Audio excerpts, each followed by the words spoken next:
Euzu billahi mineşşeytanirracim. Bismillahirrahmanirrahim. Ve bihi nesta'in ve huve hayrun nasirin ve mu'in. Esselamu alel Hüseyin ve ala Ali ibn'l Hüseyin ve ala evladil Hüseyin ve ala ashabil Hüseyin. Geldi eyyam-ı azad, zam-ı neva daşlandı. Geldi eyyam-ı azad, zam-ı neva daşlandı. Gene də yası kəfənsiz ağamın başlandı. Gene mənbərlərə nəsb oldu Hüseyin qarası. Təzələndi gene də Fatimənin dil yarası. Təzələndi gene də Fatimənin dil yarası. Əzalı Məhərrəm ayının 6-cı günüdür.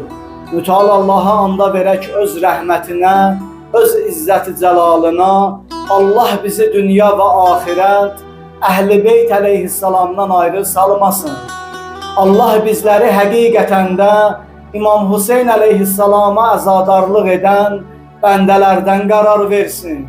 Hədislərdə var, İmam Həsən əleyhissalam oxuduğu xutbədə belə buyurur: mən elə bir Əhl-i Beytdənəm ki, Allah onlara məhəbbət bəsləməyi və onları sevməyi hər bir müsəlmana vacib etmiş və buyurmuşdur. Mütəal Allah Quran-ı Kərimdə mübarək Şura surəsinin 23-cü ayəsində buyurur: ey Peyğəmbərimiz de, mən sizdən risalətim qarşılığında, yəni Peyğəmbərliyim qarşılığında yaxınlarımı sevməkdən başqa, yəni Əhl-i Beytimi sevməkdən başqa bir şey istəmirəm.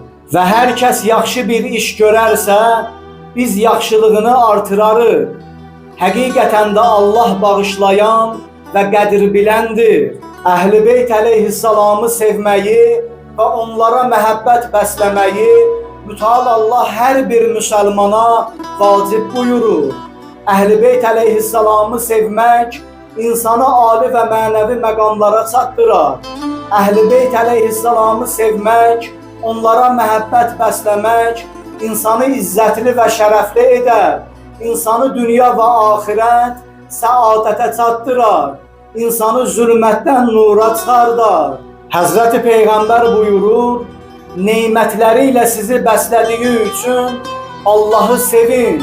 Allahı sevdiyiniz üçün məni sevin. Məni sevdiyiniz üçün Əhl-i Beytimi sevin. Hədislərdə var, Məvəddət ayəsi nazil olanda İbn Abbas deyir, səhabələr Peyğəmbərdən soruşdu: ya Rəsulallah, səni